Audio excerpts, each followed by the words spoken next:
মাননীয় সংসদ সদস্য মাওলানা দেলোয়ার হোসেন সাইদি সাহেবকে বক্তব্য রাখার জন্য অনুরোধ জানাচ্ছি।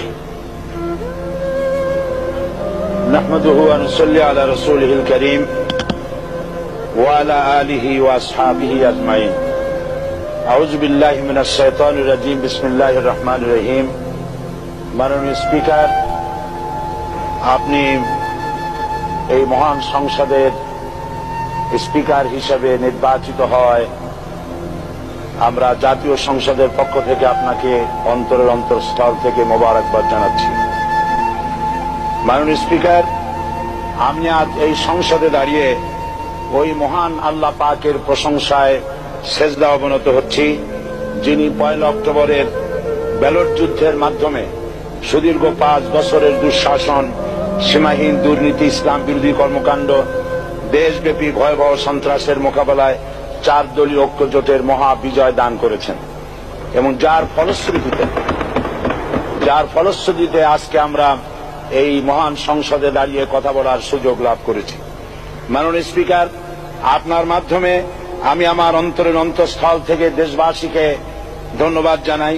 বিশেষ করে আমার নির্বাচনী এলাকা পিরোজপুর, নাজিরপুর, ইন্দুরকানীবাসী ভাই বোনদের প্রতি কৃতজ্ঞতা জানাই, যাদের অক্লান্ত পরিশ্রমে এবং মূল্যবান ভোটের মাধ্যমে আমি নির্বাচিত এই মহান সংসদের সদস্য হওয়ার সুযোগ লাভ করেছি। মাননীয় স্পিকার, বাংলাদেশের 13 কোটি মানুষকে যারা পরিচালনা করবেন, আজকে তারাই এই মহান সংসদে বসে আছেন। আমি আপনার মাধ্যমে তাদের উদ্দেশ্যে কিছু কথা বলতে চাই। জবাবদিহিমূলক সরকার, কল্যাণমূলক সরকার ও সুস্থ প্রশাসন, এই বাক্যগুলি আমরা প্রায় শুনে থাকি। এই বাক্যগুলির অর্থ সরকার স্বৈরাচার নয়, বরং জনগণের কল্যাণে জনগণ নিকট দায়বদ্ধ সরকার, যা আব্রাহাম লিঙ্কনের ভাষায় by the people, for the people, of the people. বর্তমান পৃথিবীতে মূলত গণতান্ত্রিক দেশে এখন সরকারকে বিবেচনা করা হয়। এরূপ সরকারের জনগণের সার্বভৌম ক্ষমতার উৎস হিসেবে বিবেচনা করা হয়, অর্থাৎ সংখ্যাগরিষ্ঠ প্রতিনিধিদের প্রণীত আইনই হল আইন এবং নির্বাচিত হবার পর সরকার হয়ে পড়েন সমগ্র জনগণের, আর বিরোধী দল হয় ছায়া সরকার। মাননীয় স্পিকার, সরকারকে সঠিক পথে পরিচালনার জন্য বিরোধী দলকে অপরিহার্য বিবেচনা করা হয়। বর্তমান গণতান্ত্রিক চেতনা বেশি পুরনো নয়, মানুষ মূলত রাজতান্ত্রিক স্বৈর শাসনের সাথেই বেশি পরিচিত।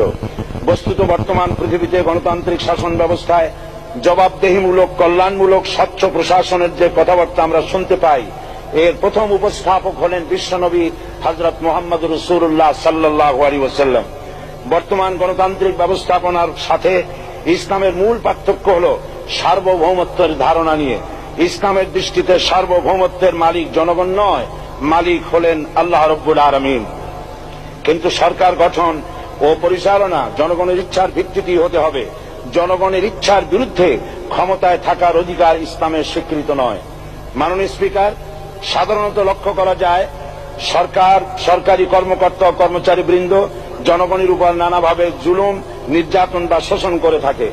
জনগণের খাদেম না হয়ে তারা হয়ে পড়েন জনগণের প্রভু। তারা জনগণের সম্পদকে তসরুপ করে।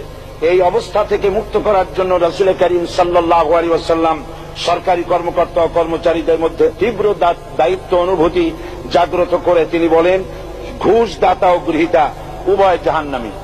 নবী করিম সাল্লাল্লাহু আলাইহি ওয়াসাল্লাম আরো বলেছেন, আমরা যদি কাউকে কোনো রাষ্ট্রীয় দায়িত্ব প্রদান করি, তখন সেই ব্যক্তি তার ব্যক্তিগত কাজ যতটা নিষ্ঠা ও আন্তরিকতার সাথে পালন করে, রাষ্ট্রীয় দায়িত্ব যদি সেভাবে পালন না করে, তবে কিয়ামতের দিন তাকে উল্টো করে জাহান্নামে নিক্ষেপ করা হবে।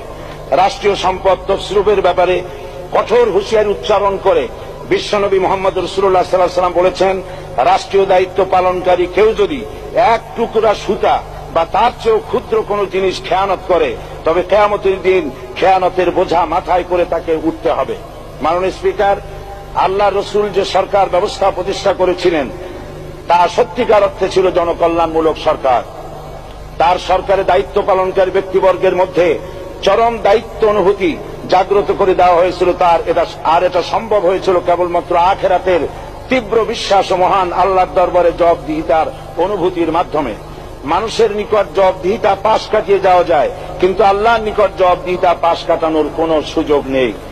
মাননীয় স্পিকার, নবী করিম সাল্লাল্লাহু আলাইহি ওয়াসাল্লামের সরকার ব্যবস্থাপনায় সবাই যেমন আইনের দৃষ্টিতে সমান অধিকার ভোগ করেছে, ঠিক তেমনি ভাবে রাষ্ট্রের নাগরিক হিসাবে সবারই মৌলিক চাহিদাসমূহ পূরণ হয়েছে। ঋণগ্রস্ত এতিম অসহায় জনগণ রাষ্ট্রীয় তহবিল থেকে সহযোগিতা লাভ করেছে। মূলত এটা জনকল্যাণমূলক সরকারের ধারণা বিশ্ববাসী তখনই প্রথম অবলোকন করে। মাননীয় স্পিকার, নবী করিম সাল্লাল্লাহু আলাইহি ওয়াসাল্লাম সরকারি কর্মকর্তাদের বিরুদ্ধে কোনো অভিযোগ পেলে তখনই ব্যবস্থা গ্রহণ করতেন। আইনের চোখে সবাই সমান এবং এ কারণেই শাসকদের আত্মীয় স্বজন কারো পক্ষে সম্ভব ছিল না জনগণের উপরে জুলুম করা। খলিফা ওমর রাদিয়াল্লাহু তাআলা আনহুর এক ছেলে অপরাধী প্রমাণিত হলে সে দণ্ডভোগ থেকে রেহাই পায়নি, এমনকি এতে তার মৃত্যুদণ্ড হয়েছিল। আবার খলিফা নিজেকে আইনের ঊর্ধ্বে মনে করতেন না, তাই বর্ম চুরির ঘটনা আলী রাদিয়াল্লাহু তাআলা আনহু কাজীর দরবারে সাধারণ ফরিয়াদির মতো উপস্থিত হন। নিজের ছেলে ও চাকরের সাক্ষী যথেষ্ট না হয় কাজী খলিফার বিপক্ষে রায় দেন। এখানে বিচার বিভাগ ছিল সম্পূর্ণ স্বাধীন এবং শাসন বিভাগের নিকট তার কোনো দায়বদ্ধতা ছিল না। মাননীয় স্পিকার, এসব হলো ইতিহাস। মুসলমান আজ অনুসরণ করতে চায় না তাদের অতীতের গৌরবোজ্জ্বল। মাননীয় স্পিকার, যে জাতির এক পূর্বসূরি মাথায় আটার বোঝা বহন করে নিয়ে চললেন আর বলে গেলেন, মানুষ কেন, ফোরাতের কূলে যদি একটি কুকুরও না খেয়ে মারা যায় তবে এই ওমর রাদিয়াল্লাহু তাআলা আনহুকে কিয়ামতের দিন আল্লাহর দরবারে জবাবদিহি করতে হবে। আর আজ সেই জাতির দায়িত্বশীল যা জনগণকে অভুক্ত রেখে তাদের মুখের গ্রাসে ভাগ বসায়। জনগণ তাদের নিকট উপস্থিত হলে মনে হয় যেন গোলাম প্রভুর দরবারে উপস্থিত হয়েছে, আর অহেতুক উৎকোচ দাবি করে তাদের উপর জুলুম করছে। আর আল্লাহ পাক জালিমকে কখনোই পছন্দ করেন না। মাননীয় স্পিকার, আমি দৃঢ়ভাবে আশা করি এই অবস্থা কাটিয়ে উঠিয়ে আমরা রাসূল করিম সাল্লাল্লাহু আলাইহি ওয়াসাল্লাম কর্তৃক প্রদর্শিত রাষ্ট্র ব্যবস্থার অনুসরণ করে একটি সুখী সে তাই আজ পৃথিবীর অধি আগ্রহে অপেক্ষা করছে ইসলামের আলোকে এমন এক রাষ্ট্র ব্যবস্থার যেখানে দায়িত্বশীলরা আল্লাহ তাআলার কাছে জবাবদিহিতার পাশাপাশি জনগণ নিকটও জবাবদিহি করতে বাধ্য হবে। মাননীয় স্পিকার, অনেক ত্যাগ ও তিতিক্ষার রক্তের বিনিময়ে গড়ে উঠেছে আমাদের গণতান্ত্রিক প্রতিষ্ঠান এই জাতীয় সংসদ। এই সংসদের সম্মান রক্ষা করার দায়িত্ব আমাদের সবার। গণতান্ত্রিক চর্চা গণতন্ত্র প্রতিষ্ঠার স্বার্থে আমি আজ প্রধান বিরোধী দল আওয়ামী লীগকে সকল হিংসা বিদ্বেষ ও পরাজয়ের গ্লানি ভুলে গিয়ে সংসদে যোগদানের উদাত্ত আহ্বান জানাচ্ছি। পরিশেষে আমি আপনার মতো সর্বজনশ্রদ্ধ একজন মার্জিত ও সুশিক্ষিত ব্যক্তিকে এই মহান সংসদের স্পিকার হিসাবে লাভ করে আমরা আনন্দিত হয়েছি।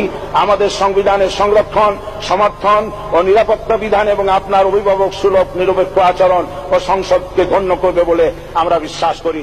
আপনাকে ধন্যবাদ। আসসালামু আলাইকুম ওয়া রাহমাতুল্লাহ।